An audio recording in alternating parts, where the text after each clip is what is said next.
Welcome. 100 gold. You will be instantly transported to any location you've previously visited. Travel for 100 gold pieces?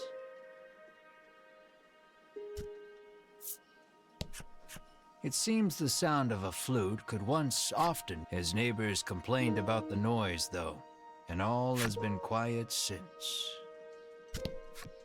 Well, if it isn't the head of the national, you've clearly been mistaken for someone else. But the innkeeper looks so excited that you dare not burst or bubble. Your room is free. The party leaves the inn feeling rested.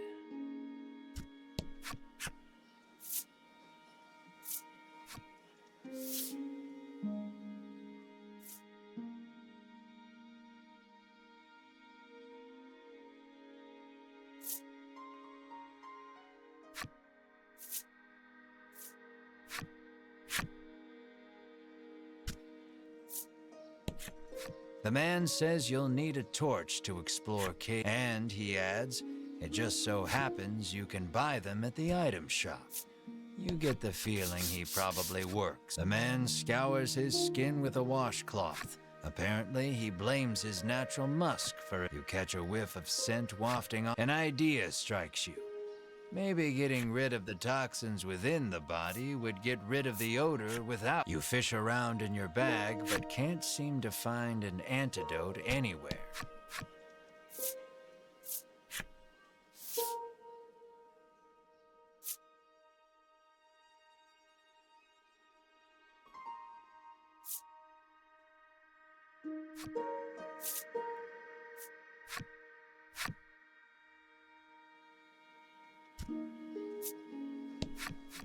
Apparently monsters have been The Ivory Order is searching for where they're stashing the stolen goods. The woman tells you a monster stole something. What did it steal, you ask? Medicine, says the woman, to give my skin. How may I help you? The proprietress inquires.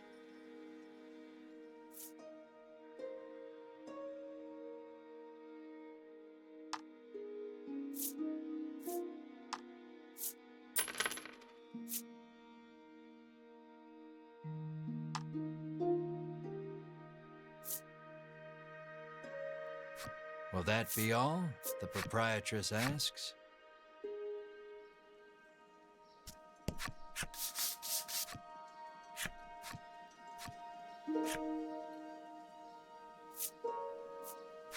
You hand him an antidote and he chugs it down. As soon as he's finished, overjoyed, from his breast pocket, the man pulls out something to give you in thanks.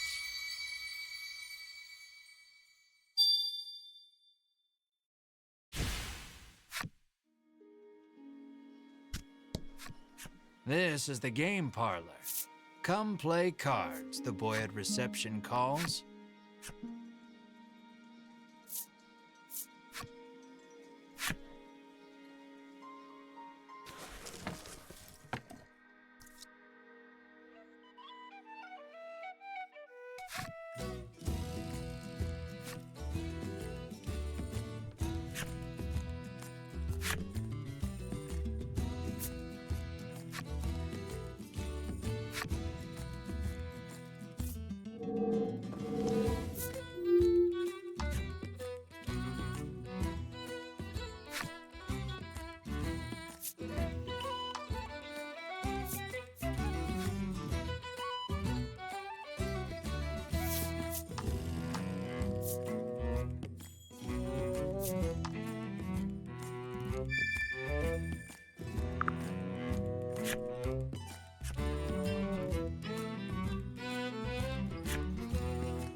Good job. The boy praises you, proffering a gift in commemoration of your first win.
Will that be all?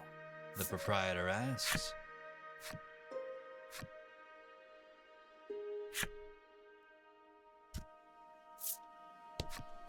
The woman, who fashions herself a missionary of love, haughtily cries she's too beautiful. Cyprian hombre. All the townsfolk affectionately. If anyone knows anything about the dragon, it's him. He's a veritable monster ex. You ask Cypri if he knows anything about the dragon. He says he'll tell you if you do. The monsters stole a... If you reclaim the treasure, Cypri promises to tell you all he knows about... It seems the treasure-thieving monster makes its hideout in the western cave. That's where you'll want to head.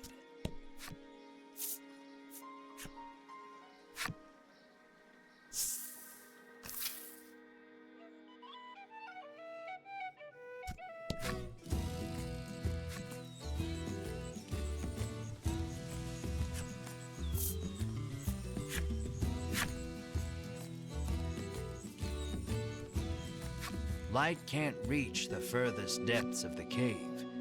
It may be impossible to proceed without a torch. You don't have a torch, but you can always buy one at the item shop in Thriston. Taking no heed of any danger, you press on. The cave is dark and dangerous. Are you sure you want to keep going without a torch?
light the torch.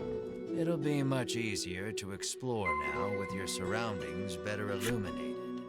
Though the torch lights your immediate surroundings, you still cannot peer far into the distance.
The ground tinkles beneath your feet. A message is carved into the ground. A bitter final missive from an adventurer done in by monsters, perhaps.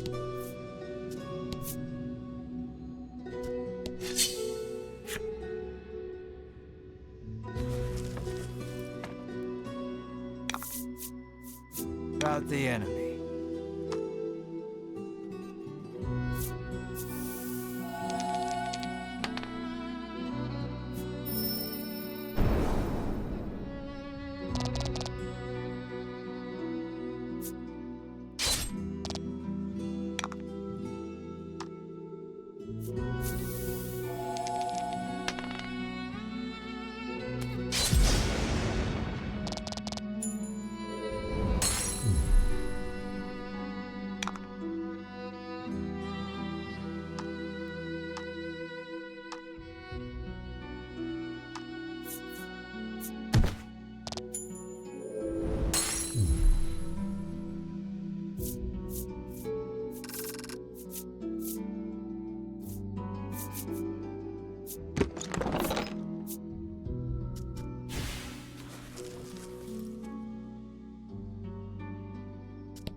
And fight.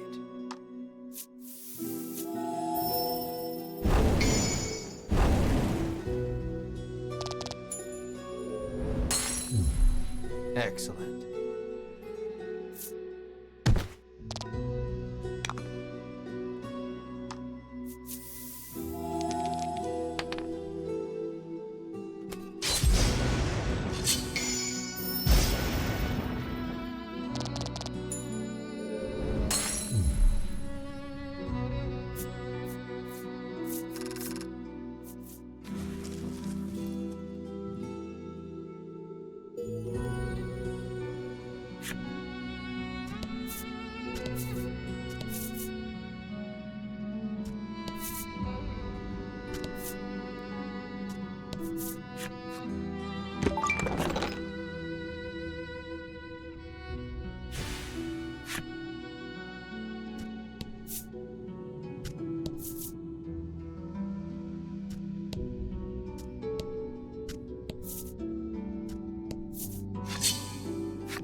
And fight.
fight.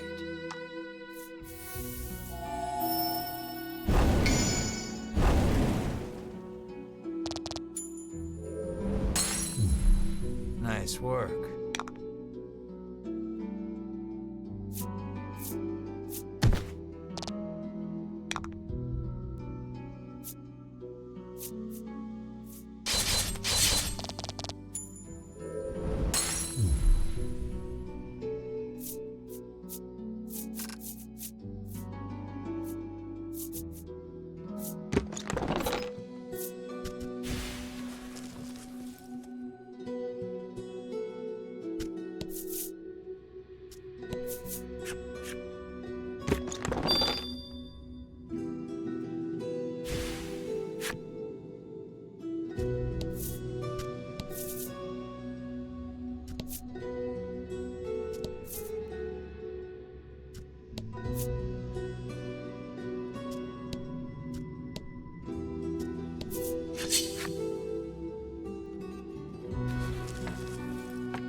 And fight.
The door is shut tight.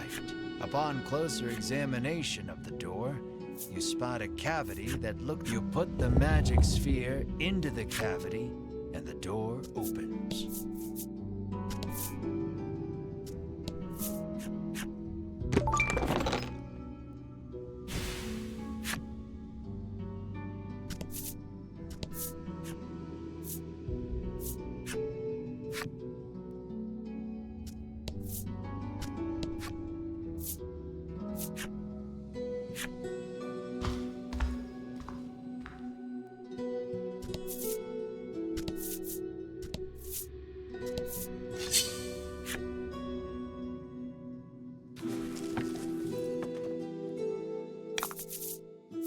Don't hold back.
claret trail leads you. A knot forms in your gut.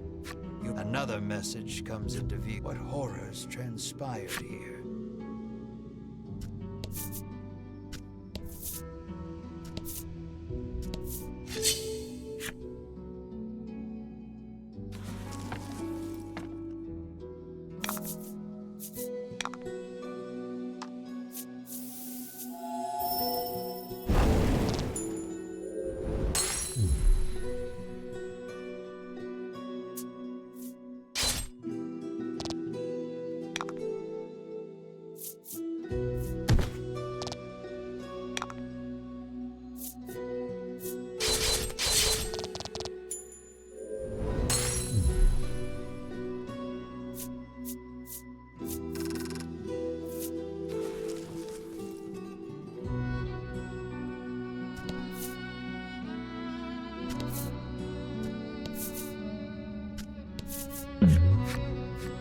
Press on, deeper into beside them, a mess. Perhaps they were lovers.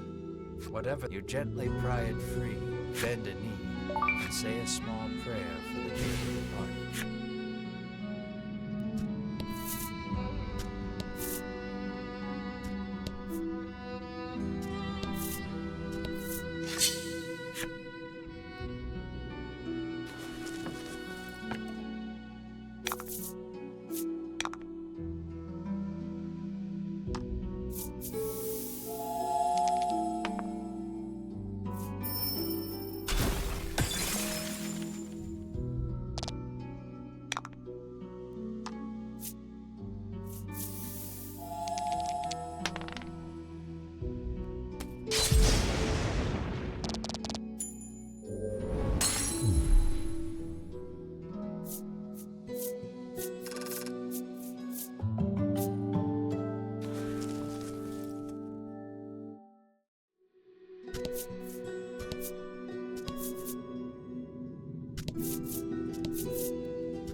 Let's do this.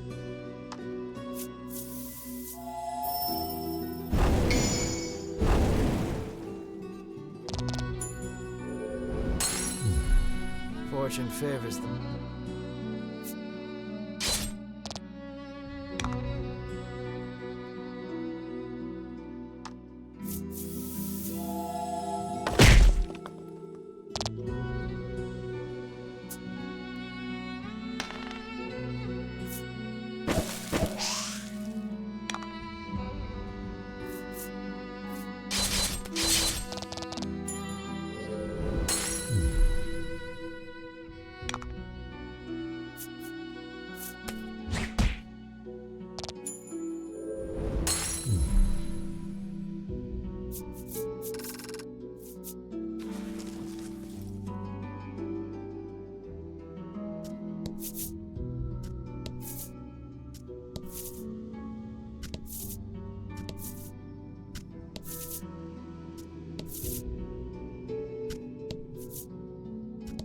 You make to open the chest, but at the next instant, something leaps at you out from the darkness.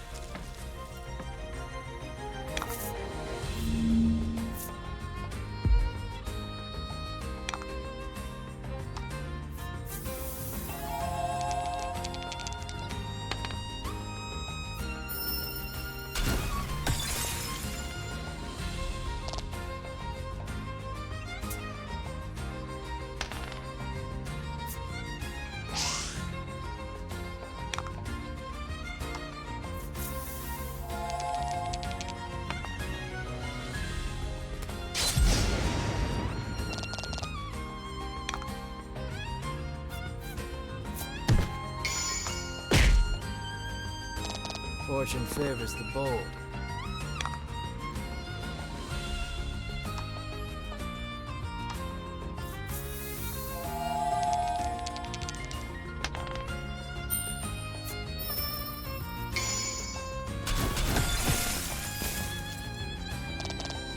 Oh?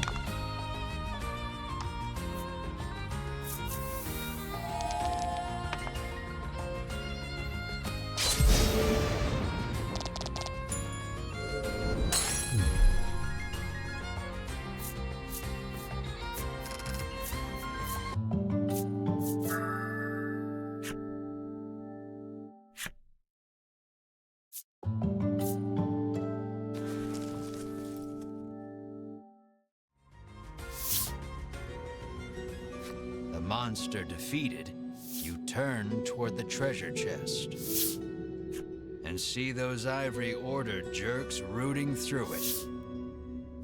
You rush over, but you're too sweet of you to take care of the monsters for tucking the spoils from the chest safely into a bag. Knowing you couldn't stop them if you tried, you can do nothing. The chest is empty, save for a ragged. Nice of them to leave us the trash. You grumble in here for some reason. Melanie picks up the ragged doll. Your shoulders slump. All that effort, and this is... You find nothing else even close to treasure.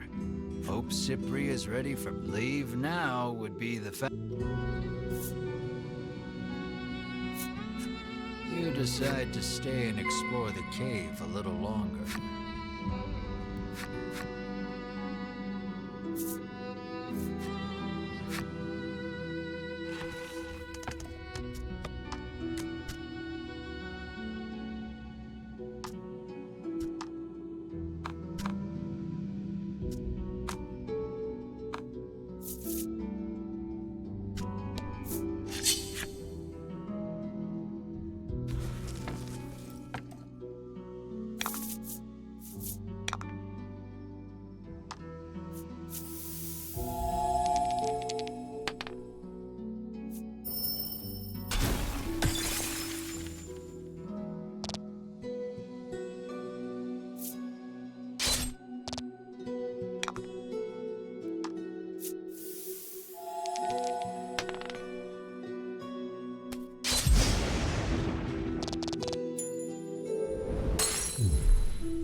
Don't hold back.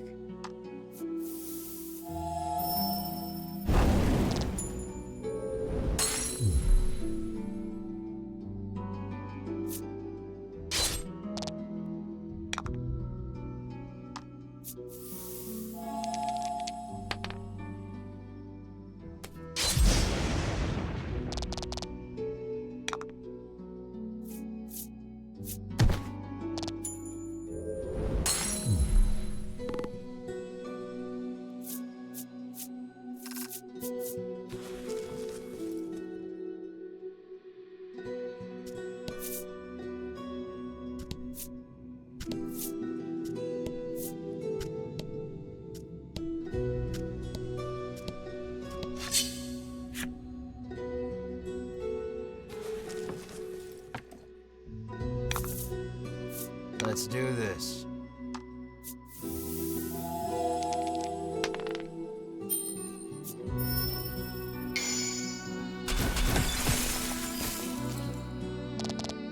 That was lucky.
Were you able to find my treasure? This is all we found, says Melon. Cypri's eyes widen as soon as without breaking his gaze away from the doll, Cypri tells you he gifted this doll, but she fell gravely ill. Since then, Cypri has treasured this doll as he treasured his daughter. Cypri turns to Melanie, his head, so you reclaimed the treasure by complete accident.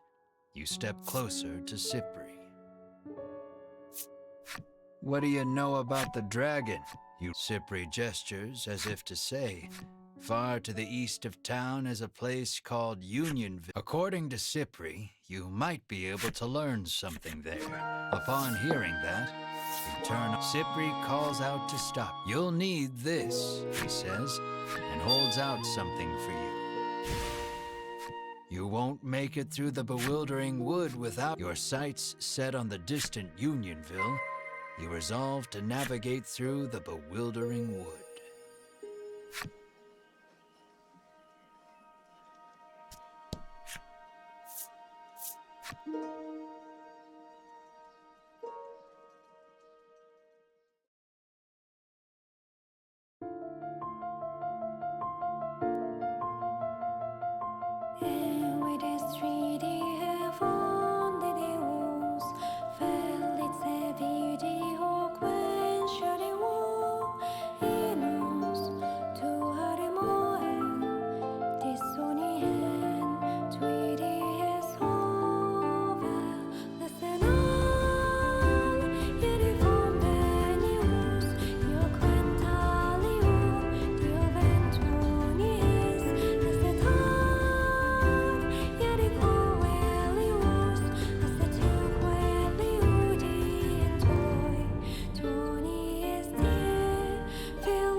You hold the woodland flute you received from the good doctor in Thriston.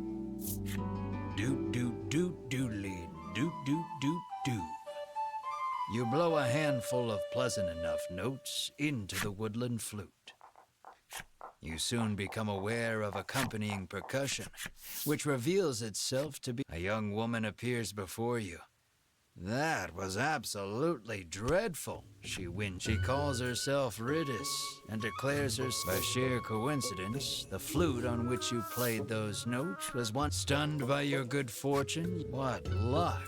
She agreed, but, she continues, extending her hand, you'll have to hand over the woodland flute first. You hand over the flute, firmly restating that she may have it on the condition. Riddis plucks the woodland flute out of your hands with glee and begins playing it as she skips away.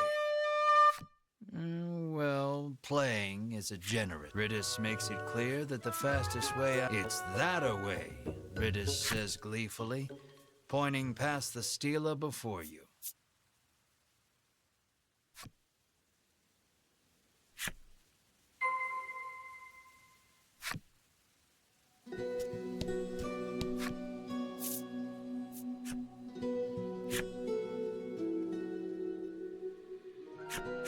Welcome to Woodland, Riddis said. Now, if you'll excuse me, I'm quite busy for the rest of the day. So you'll have to wait till tomorrow to leave the forest, she says, and makes her way home. Welcome to the forest oasis, the man greets you warmly.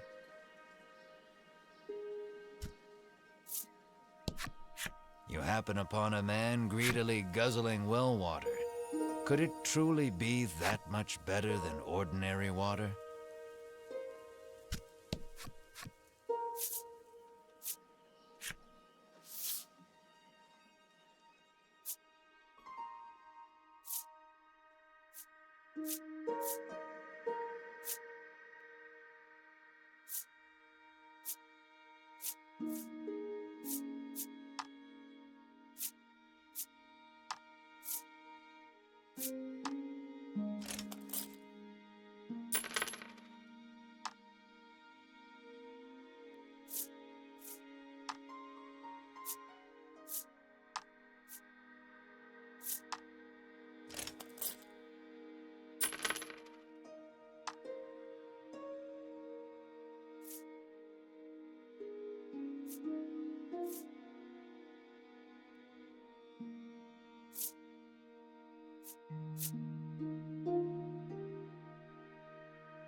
This shortcut is reserved for use by woodland citizens only, the guard barks, clearly unwilling to let you pass.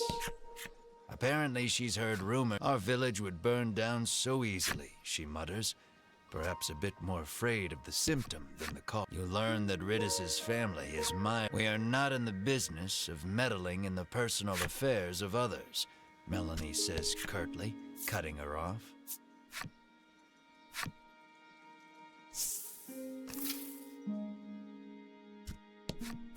Riddis pores over a book while practicing on the woodland flute. I thought you were the debt collectors. You can't sneak up on me like that, she stammers, struggling to regain her composure. You take note of a woman who appears she is in no small amount of pain. Will you give her something to ease her suffering? The item you've proffered has no effect, but I appreciate the thought.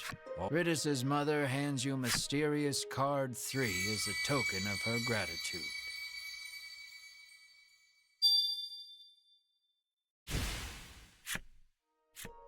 She begins speaking of Riddis, who has been preparing them. She blames her illness, and therefore herself, for making Riddis's life so difficult. The more she talks, the more her face drops.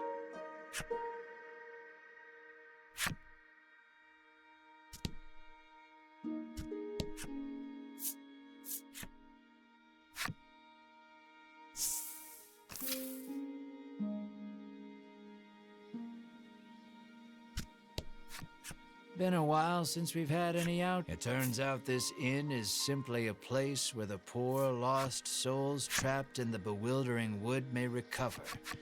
The wooden dining table practically I've certainly earned this. Melanie takes no note of your boorish behavior. Mar sits, eyes fixed on the food upon the table. Mar clears the entire table in a matter of... He lets out a self-satisfied burp that sends a small jet of just-drank water arc. The sun sinks low, and the day draws to a close.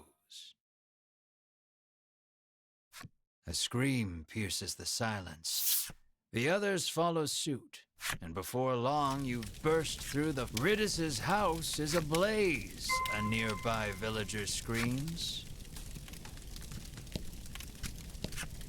My mother is still inside, Riddis shrieks, darting past you to fetch water from the well south of the village.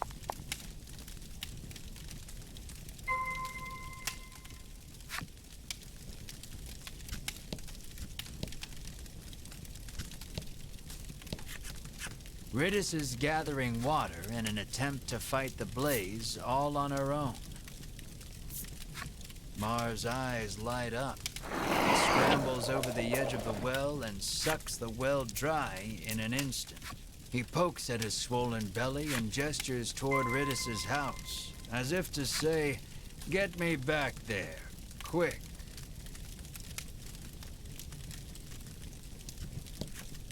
Quickly. Put it out. You have to put it out, Riddis screams at Mar. Mar douses the house with the water he sucked up. The fire is reduced to mere embers, and all is well. Or so you think.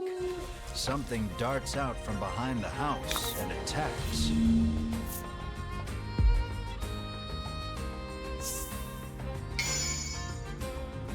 Out the enemy.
The fiery beast dispatched, you return. Riddis's mother, now safe, tells you the creature came out of nowhere, and what would bring a creature of fire to a place like this, you wonder?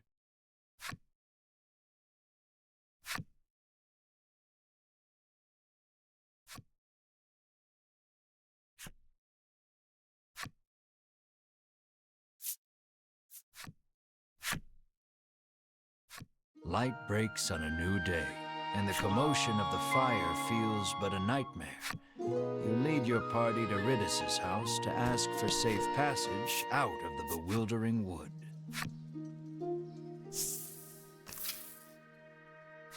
Though spared from complete collapse, Riddis's home has been thoroughly scored. Riddis sits alone in one of its rooms. The air, she says the monster appeared while she was. As to why any monsters, despite the circumstances, I did promise that, didn't I? Why do you want to venture out beyond the bewildering wood anyway? She inquires as she gathers. We are in search of the dragon. You sounds like a real risky way to make a living. A group of Ivory Order people came through here. You connect the dots with Mal. At last, Riddis is ready to depart for the edge of the bewildering wood.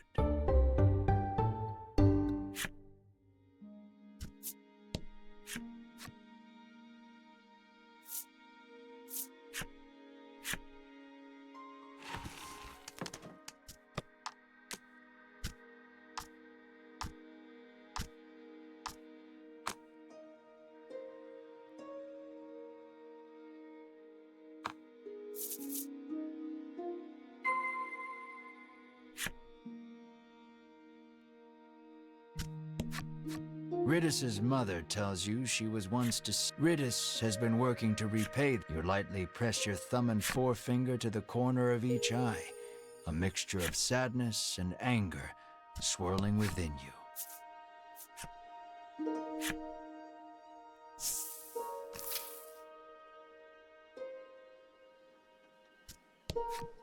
Here to stay the night? The innkeeper asks the moment you set foot in the inn.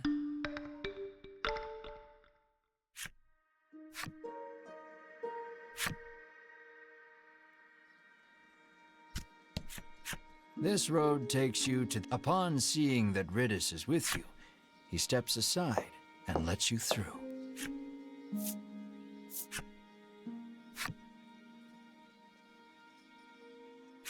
The eastern portion of the woods certainly does not want for thick, soupy fog.